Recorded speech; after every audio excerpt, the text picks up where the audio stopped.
민주평화통일자문회의 성남시협의회가 주최하는 통일시대 시민교실, 오늘은 2강입니다. 지금부터 시작하려고 하는데요. 다시 한번 말씀드립니다. 강의 중에는 음소거를 부탁드리고요. 강의 끝난 후에 질의응답 시간에는 질문이 있으신 분들은 그때 음소거를 해제하시고 질문해 주시면 됩니다. 그리고 핸드폰으로 들어오시는 분들은 핸드폰을 가로로 눕히시면 보기에 편하실 거예요.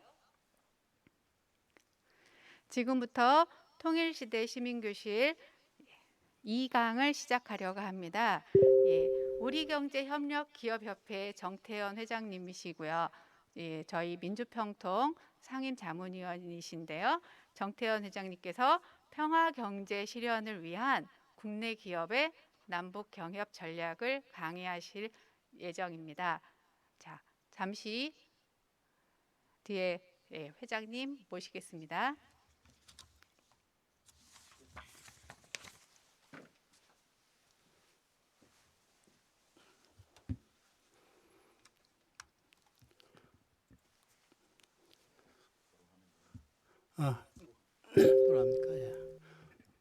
여러분 안녕하세요. 반갑습니다. 오늘 성남시 민주평통협의회 자문위원님과 그리고 시민 여러분들을 모시고 말씀을 올리게 됐습니다. 여러분들 잘 아시피 요즘 정부에서는 종전선언을 통한 평화체제 유지를 통해서 남북교류 협력에 관한 의지를 표현을 하고 계십니다. 오늘은 이 평화경제 실현을 위한 국내 기업의 남북교류 협력 추진 방안이라는 주제로 말씀을 올릴 예정인데요. 저는 우선 이 말씀을 드리기 전에 간략하게 제 소개를 드리게 되면은 저는 대덕에 있는 한국 연구재단에서 근무하면서 우리나라 과학기술 발전을 위한 이 정책을 지원을 하면서 이 과학기술이 국내 산업 발전에 끼치는 영향에 대해서 몸소 체험을 했고, 또 직장 이 연구재단에서 나와서는 이 기업을 운영을 하면서 또 기업에 필요한 사항들을 습득을 하게 됐습니다. 지금 이 화면에 이렇게 나가는 이런 부분들인 제가 그동안에 진행했던 부분들을 간략하게 이렇게 스크린으로 보여드리고 있습니다. 우선 이 말씀드렸듯이 정부에서는 종전선언을 통한 한반도 평화체제 실현을 하기 위해서는 반드시 이 필요한 부분들을 말씀을 하고 계십니다. 그래서 남북관계를 보게 되면은 우리가 후대를 위해서 반드시 해결해야 될 과제라고 할 수 있겠습니다. 분단된 70여 년 동안의 남북관계가 변화에는 정권의 이 정책에 따라서 가다서다를 반복하고 있지만 결국은 진행시켜야 한다는 것을 우리는 잘 알고 있습니다.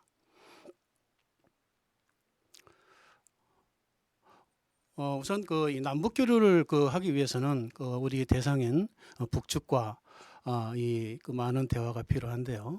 우선 두 가지 관점에서 보실 수가 있겠습니다. 북측 관계자들과의 이 만남을 통해서는 이분들의 사업을 통해서 그동안 느꼈던 부분들은 우선 이 정책적인 부분들에서 관심을 많았기 때문에 북측 사회에서 필요한 정책 부분을 대해서 협의를 할 수 있었고요.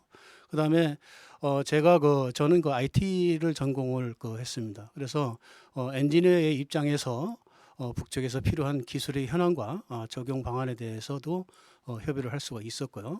그다음에 실제 사업을 통해서 저희가 산업 발전과 수익의 창출 방안에 대해서도 협의를 했습니다. 이 세 가지에 대해서 북측에서는 그동안에 본인들이 이 경험하지 못했던 부분들에 대해서 많은 관심을 가지고 이 협의와 이 사업에 대한 상의를 할 수가 있었고, 또 우리 기업들의 입장에서의 이 대해서는 그동안은 국내 기업들하고 많은 상의가 있었습니다. 그래서 국내 기업에 계신 이 대표자분들께서 주로 관심을 갖는 큰 부분들은 우리 기업들이 북측하고의 이 사업을 진행하기 위해서는 어떠한 부분들을 진행해야 되겠는가. 그 중에서 첫 번째가 내가 진행하고 있는 그런 사업에 대해서 어떻게 북측하고 접근을 할 수 있겠는가 하는 부분들이 관심이 있었고요. 두 번째는 진출을 하는 경우에는 사업에 대해 정착을 해야 되겠죠. 어떤 형태로 사업을 진입을 하고 정착하고, 그리고 실제 사업을 진행했을 경우에는 기업가 입장에서는 항상 생각하는 부분들은 투자 부분입니다. 그래서 투자를 했을 때 내가 투자한 그 금액에 대해서 어떻게 보상을 받고, 그 다음에 진출된 그런 사업을 안정화시키면서 또 투자된 자금을 이제 회수하는 방법에 대해서 큰 관심을 가지고 있었습니다.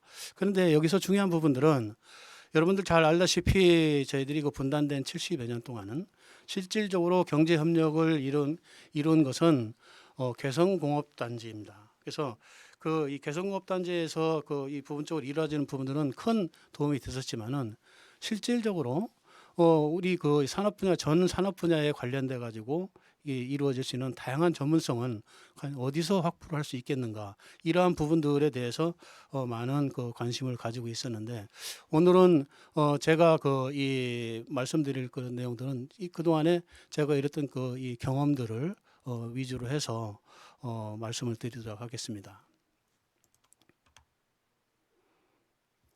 오늘은 크게 세 가지로 구분을 했습니다.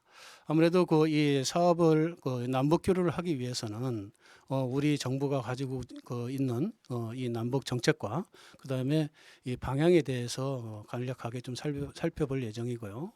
그다음에 남북 교류 협력법에 의해서 추진되는 남북 교류 협력에 관련된 사항과, 그리고 북을 대상으로 우리가 진출을 해야 되기 때문에 북에서 이 변화되는 정책을 우리가 어떻게 이해하고 적용할 것인가 하는 부분들하고요.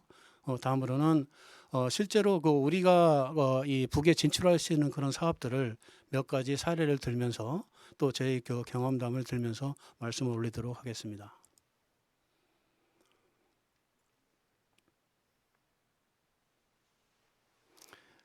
역대 정부의 남북 교류 정책 변화와 남북 관계 영향에 대해서 간략하게 정리를 해봤습니다. 김영삼 대통령부터 시작해서 현재까지 우리가 그동안에는 우리 이 19대 대통령이 지나올 때까지 북은 3대째 지금 연장이 되고 있죠. 그렇지만 사실 그 중에서 북측과의 남북 교류 기간은 약 한 30년 정도입니다.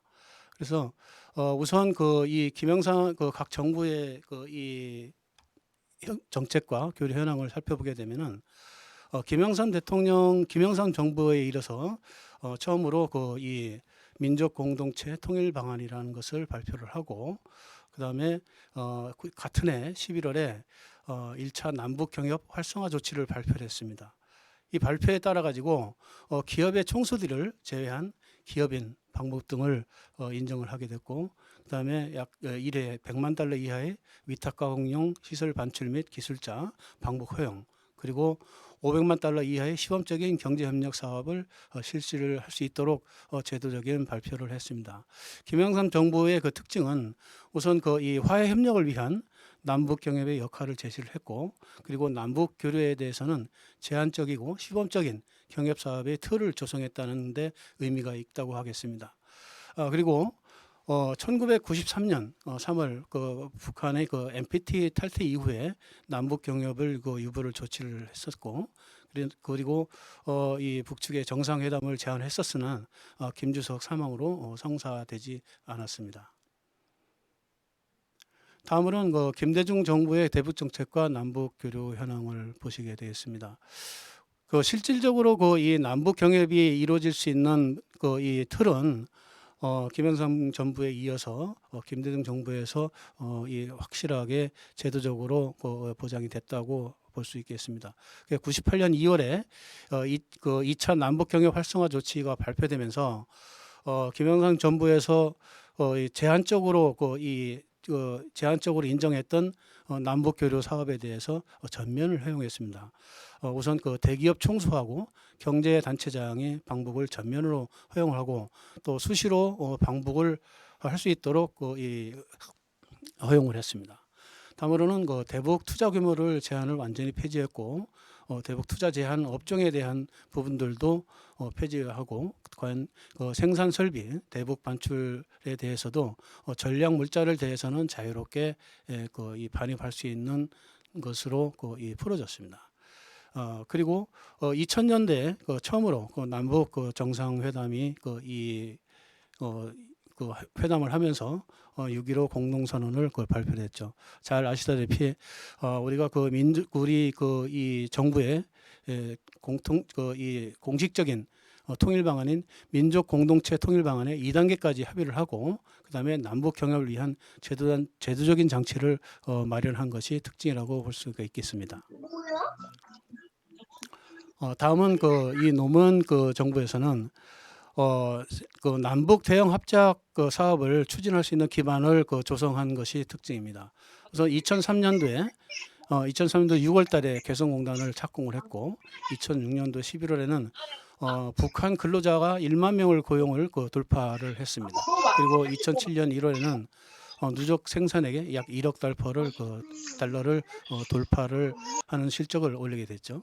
그리고 2007년 10월엔 남북 정상회담을 거쳐서 14 공동선언을 발표를 하고 6.15 선언에서 이 발표를 했던 여러 가지 제반 사업에 대해서 승계하는 그런 이 과정을 거쳤습니다. 그래서 김대중 정부의 이 대북 정책을 승계를 하고 민족 경제 균형 발전과 공동 번영을 위한 대형 프로젝트를 위한 경협을 추진할 수 있는 기반을 확실하게 조성을 했다는 것이 특징이었습니다. 이 노무현 정부에서의 특징은 14 공동성명을 통해서 이 중요한 경제 분과에 약 19개 의제가 있었는데요. 이 시기에 저는 4월 달에 1차 평양을 방문을 했습니다. 그래서 이 당시에 이 북쪽에 한경남도 이 4대 자원 개발 계획을 이 제시를 하고 그 부분을 상의를 하러 같이 이제 들어가게 됐죠. 여기에서 이 우리가 남북 교류에 관련해서는 이 노무현 정권 정부에서 합의를 봤던 경제 분과 19개 과제에 대해서 깊게 생각해 볼 필요가 있겠습니다. 왜냐하면은 지금 현재 진행 중인 4.27 선언에 의한 여러 가지 교류 협력 사업도 이 노무현 정부에서의 14 공동성명에서 거의 대부분이 반영을 되고 있지만은 이 부분만 실행이 된다 하더라도 우리의 남북 교류 사업은 크게 발전을 하고 또 현재 정부가 원하는 평화 체제를 유지할 수 있는 근본이 될 수 있다고 보겠습니다. 우선 크게 이 환경 이 사업을 보게 되면은 환경 개선을 위해서 각종 투자를 장려하고 그다음에 필요한 조건에 대해서 특혜를 부여하는 것으로 합의를 봤고요. 그다음에 환경 개선을 위한 기반 시설을 확충을 지원하고 또 자원 개발을 추진하는 것을 합의를 했습니다. 두 번째로는 서해평화협력 특별지대를 설치해서 해주 지역에 대한 경제 특구를 공동 건설하고 그다음에 해주항을 활용하고 그다음에 민간 선박의 해주항을 직항로로 통과를 해서 경제 무역을 활성화시키는 방법과 그다음에 한강 하구를 공동 이용하는 부분들도 이 합의를 봤습니다. 다음으로는 잘 아시는 개성공단 부분에 대해서는 1단계를 조기 완공을 시키고 그다음에 2단계를 개발을 착수하는 부분들입니다. 잘 아시다시피 개성공단은 현재 3천만 평 중에서 약 100만 평만 지금 현재 가동이 되고 있죠. 그래서 이 3천만 평까지를 넘어서 또 더 많은 1억 평 이상의 개성공단을 세계적인 공단을 하는 것으로 그때 합의를 봤지만은 진행이 되고 있지 않는 그런 상태입니다. 그리고 이 문산과 봉동 간의 철도 화물 수송을 개시를 하는 것을 하고 그다음에 통신과 통관 그다음에 이런 제도적인 보장 장치를 조속히 완비를 해서 실질적으로 남북 간의 이 평화지대로서 개성공단의 역할을 활성화시키는 부분들에 합의를 보고 진행을 하기로 한 것이 가장 큰 이 성과라고 볼 수 있겠습니다.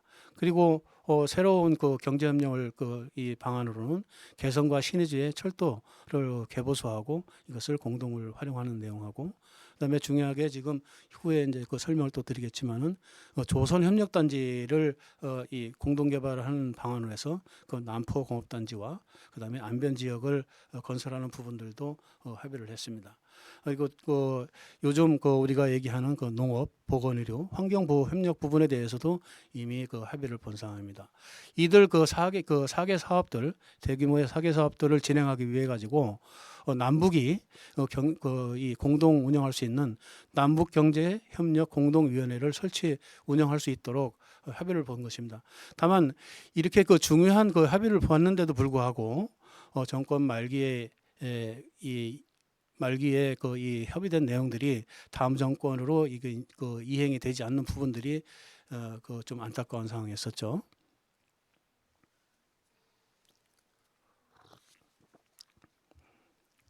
다음은 이명박 박근혜 정부에 들어서는 여러분 우리가 잘 알다시피 이 2010년도에 5.24 조치가 취해졌고, 그다음에 2016년도에는 개성공단이 완전히 폐쇄가 됐습니다. 우선 이 김대중 정부와 노무현 정부로 이어지는 남북교류 협력의 정책은 이 정부가 이전이 되더라도 정책이 승계되면서 계속 이 발전을 이루어왔습니다. 그런데 2008년도 신정부에 들어서는 비핵개방 3천에 관련돼 가지고 북에서도 뭔가 새로운 이 지난 정부에서의 이 14 선언에 있는 그러한 다양한 그런 결과들을 새로운 정부에서는 더 잘할 수 있다고 생각을 했으리라고 판단을 하고 있습니다. 마침 그 시기에 신정부가 들어서면서 제가 2008년도 3월에 2차로 평양을 방문을 해서 이때 여러 가지 사업 부분에 대해서도 협의를 했었습니다.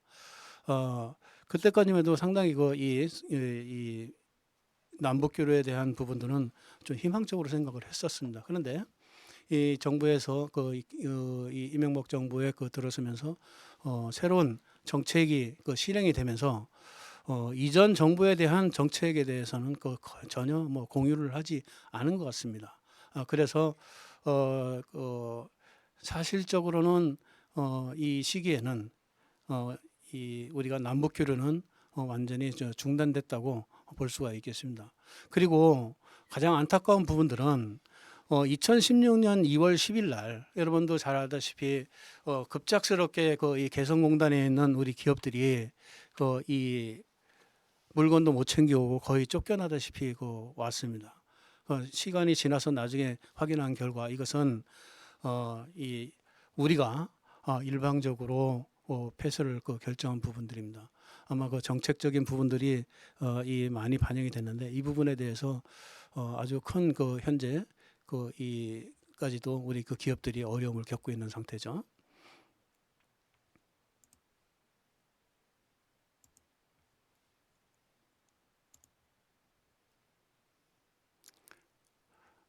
네, 다음은 우리 문재인 정부에 들어서부터 많은 변화가 있었습니다. 여러분 잘 알다시피 2017년도에 얼마나 이 남북 관계가 북미 관계가 긴장이 있었습니까? 거의 전쟁이 일어나는 이 상황까지도 외국에서는 그렇게 판단을 했었는데 북측의 이 평창 동계 올림픽 이 참가와 더불어서 같은 해 4.27 판문점 선언까지 이루어지면서 이 남북 그리고 북미 관계가 아주 이 좋은 관계를 유지하게 됐습니다. 그 시기에 우리 두 정상이 판문점을 오가면서 서로 이 반기는 부분들은 지금 생각해도 아주 가슴이 벅찬 그런 이 상황이라고 생각합니다. 이 4.27 판문점 선언에서 이 문재인 대통령과 이 김정은 위원장은 선언을 했습니다. 잠깐 그 내용을 보게 되면은 양 정상은 한반도에 더 이상 전쟁은 없을 것이며 새로운 평화의 시대가 열리고 있음을 8천만 우리 결의와 전 세계에 엄숙히 천명하였습니다. 이것처럼 제 1조에 보게 되면은 남북 관계를 개선하고 발전시키는 것은 온결의 한결같은 소망이며 더 이상 미룰 수 없는 시대의 절박한 요구이다고 선언을 하고, 우리가 남북이 평화를 유지하기 위해서 남과 북은 우리 민족의 운명은 우리 스스로를 결정한다는 민족 자제의 원칙을 확인했습니다. 여기서 중요한 부분들은 남북 관계의 관계를, 남북의 어떤 문제는 우리 스스로가, 남북이 스스로가 해결한다는 민족 자제의 원칙을 이 선언했다는 내용이고, 다음으로 이 14선언에서 합의된 사업들을 적극적으로 추진하고자 하는 것을 통해서 우리 민족 경제의 균형 발전과 공통 번영을 이룩하고자 하는데 합의를 봤다는 내용입니다.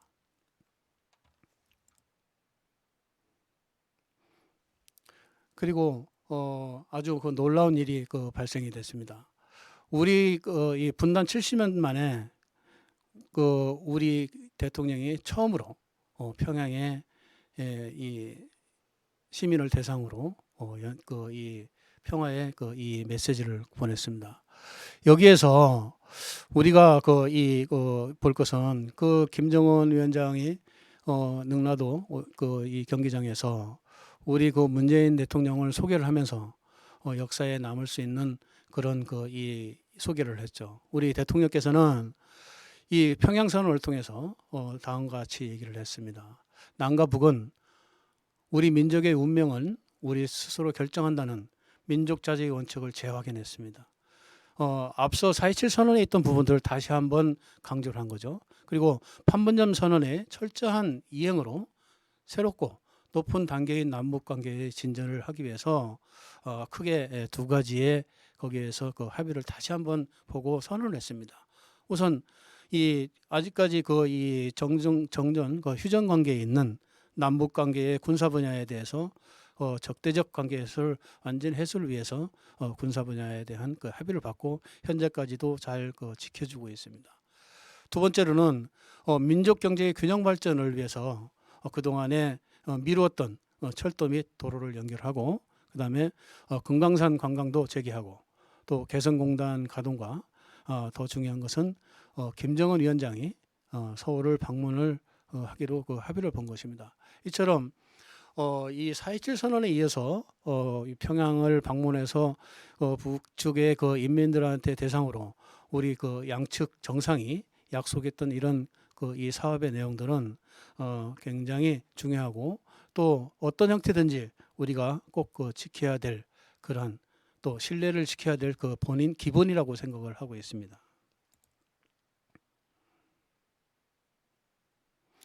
근데 변수가 생겼습니다.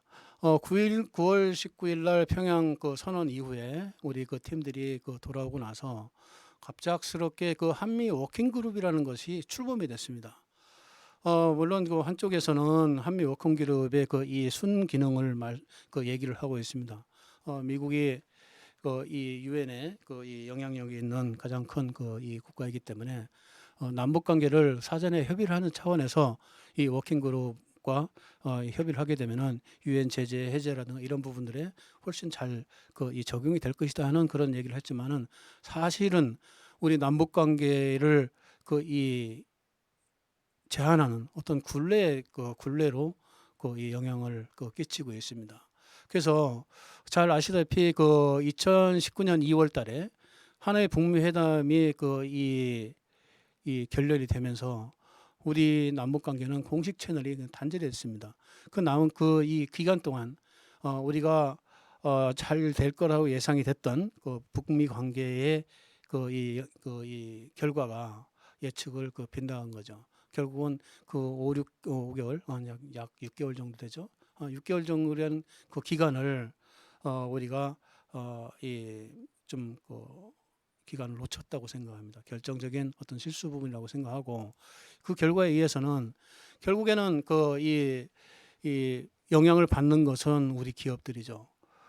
우리 기업들이 오히려 미국의 지도자에게 개성공단을 열어달라고 호소를 하고, 또 금강산 재개를 인정해달라고 호소를 합니다. 최근에는 우리 그 경기도의 그 이재강 그 이 평화부지사는 도라산에 그 이 사무실을 그 이 개설하려고 하는 것도 통제 그 제안을 받았죠. 지금 자료에 보시듯이 그 이 1인 시위를 하고 있습니다. 이처럼 이 우리가 남북 관계를 진행하기 위해서 우리 스스로가 주체적으로 사업을 진행하고 주체적으로 또 그 이 결정을 짓자고 이 남북 정상이 약속을 했는데도 불구하고 실질적으로 우리가 우리 그 남북 교류가 진행이 되는데 어려움을 겪고 있는 상태입니다.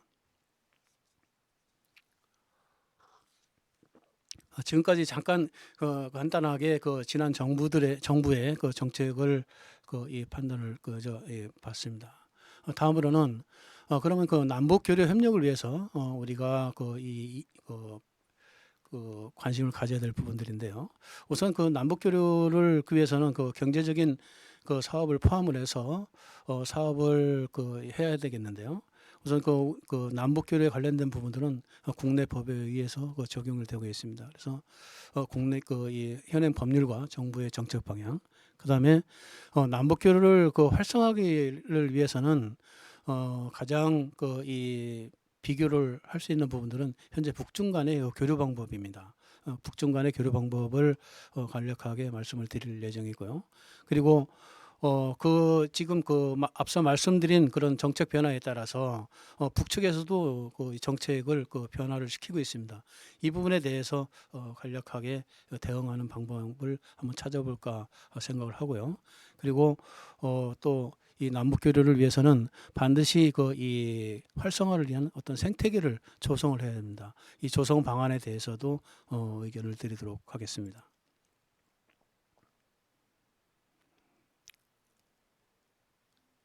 남북 교류를 위해서는 그 이 현재 그 남북교류 협력법이라는 그 이 법에 의해서 우리가 그 이 시행을 해야 됩니다. 우선 현행법에 의한 남북 경협은 남북 간의 거래 원칙을 보겠습니다. 이 남북교류 협력에 관한 법률 제 12조에 보게 되면은 남한과 북한 간의 거래는 국가 간의 거래가 아닌 민족 내부의 거래로 본다고 이 정하고 있습니다. 이 규정 이 원칙에 의해서 크게 세 가지의 사업을 진행을 하고 있습니다. 우선 그 경제협력 사업과 사회분야협력 사업, 인도적 대북 지원 사업의 이 세 가지를 통해서 결국은 우리가 그 이 남북 경협을 통한 그 경제 통일과 평화 경제를 실현을 하는 것이 최종적인 목표죠. 그리고 그런데 여기서 우리가 주목할 부분들은 우리가 남과 북의 그 어떤 그 이 특이성 정치적인 특징 때문에 정부의 통제하에 경협이 이루어지는 구조가 되겠습니다. 이 부분이 우리가 그 이 남북 교류에 대한 어떻게 보면은 이 어려움일 수도 있죠. 대부분 그 우리가 국제 간의 거래를 할 때는 기업가들이 필요한 상대 국가에 자유스럽게 가서 상대 기업들과 협의를 하고 진행을 하는 반면에 우리 그 남북 경협은 정부의 이 규제하에 또 정부의 허가하에 진행될 수 있는 부분들 때문에 굉장히 그 제한적일 수밖에 없는 부분들이지만은 이 부분 역시 우리가 그 관심을 가지고서 변화를 시켜야 될 부분들이 아닌가 생각을 하고 있습니다. 그러면 정부에서 계속 지금 이 추진하고 있는 남북 경협을 통한 그 평화 경제를 과연 실현할 수 있겠는가 하는 그 부분에 대해서 한번 생각을 해보겠습니다. 그 이 남북 경협에 대한 필요성이 중요시된 부분들이 최근에 2019년 7월 달에 여러분 잘 알다시피 일본이 우리를 대상으로 경제 침략을 도입을 했습니다. 우리 그 주력 분야인 반도체 및 디스플레이에 대한 제조 핵심 소재에 대해서 수출을 제한했죠. 여러 가지 이유가 있었지만은 그거는 일본이 그 예전부터 우리 남북을 이 제어하고자 하는 그러한 이 여러 가지 일본의 흑막이 이 원인이 됐다고 보겠습니다. 그래서 2019년 8월 15일 날 우리 이 문재인 대통령께서는 다음과 같이 선언을 했습니다. 남북 경협을 통한 평화 경제 실현으로 아무도 흔들 수 없는 나라를 만들 수 있습니다라고 얘기를 했습니다. 여기에서 중요한 부분들은 우리가 우리 스스로가 진짜 우리를 우리를 흔들 수 없는 그런 나라를 만들기 위한 그 주요 방안으로 남북 경협을 꼽았다는 얘기입니다. 그리고 여기에서 또 이 내용에서도 보시면 알겠지만은 남강 이승훈 선생의 말을 되새겨 봅니다라고 얘기를 했습니다. 나는 씨앗이 땅 속에 들어가 무거운 흙을 들치고 올라올 때 제 힘으로 들치지 남의 힘으로 올라오는 것을 본 일이 없다. 저는 이렇게 이 글을 아주 이 관심 있게 보고 또 새겨야 된다고 생각을 합니다. 우리가 우리 힘으로 분단을 이기고 평화와 통일로 가는 길이 책임 있는 경제 강국으로 가는 지름길이라고 생각을 하고 있습니다. 그러면은 남북 이 평화 경제가 과연 가능할까? 저는 이제 가능하다고 보는데요. 우선 이 크게 네 가지로 이 요인을 보게 되면은 충분히 가능하다고 봅니다. 우선 우리 정부의 이 경제 통일에 대한 정책이 확고하다는 겁니다. 그래서 종전선언과 평화 경제를 추진하고자 하는 한반도 신경제 지도 구상 등 여러 가지 우리 정부에서 확실한 의지가 있고, 다음으로 우리가 우리의 상대 측인 북측에서도 굉장한 발전의 의지를 표현하고 있습니다. 여러분 잘 알다시피 이 김정은 이 정권이 들어서면서 새로운 이 신세대 새로운 관료들이 전면에 배치됐습니다. 그리고 이러한 젊은 관료들이 이 대외 젊은 관료들을 중심으로 해서 새로 대외 개방에 대한 강력한 의지와 정책을 실행을 하고 있고, 그다음에 2020년 10월 10일 당창건 75주년 연설에도 남측에 대한 대화 의지도 표명을 하고 있습니다. 다음으로 우리가 또 더 관심 있게 볼 부분들은 최근에 변화되는 우리 국민들의 의식 변화입니다. 이 중에서도 우리 이 후세대를 이끌어 나갈 젊은 세대들의 의식 변화입니다. 2020년 통일연구원 국민의식조사의 중간 보고서의 내용을 보게 되면은 남북 간에 전쟁이 없다고 그러면은 서로 남북 체제를 인정하면서 평화 공존을 유지하는 것이 좋겠다는 것이 젊은 세대의 54%, 또 젊은 세대로 갈수록 그런 거를 선호를 하고 있다는 내용입니다. 남북 관계에 적대적인 그런 관계에 대한 부분들이 새롭게 변하고 있다는 것을 반증을 하는 것이라고 보겠습니다. 다음으로는 이 남북 간의 실질적인 그런 이 협력은 경제 협력을 통해서만 이루어질 수 있다고 생각을 합니다. 여기에 주축이 될 수 있는 국내 기업과 해외 진출한 기업들에 대한 남북 경협 의지가 대단히 강하다는 겁니다. 그래서 대체적으로 조사된 그런 기업들의 약 80% 이상이 북과의 비즈니스를 할 때 참여를 하겠다는 의지를 보이겠습니다. 결국은 남북 경협의 안정적인 지속을 위해서는 그동안에 이 정권의 변화에 의해 가지고 협력이 중단되고 개시되는 이러한 부분들을 없게끔 정경 분리를 통한 경제 협력이 필요하다고 하겠습니다. 국내 기업들의 이 의식을 보겠습니다.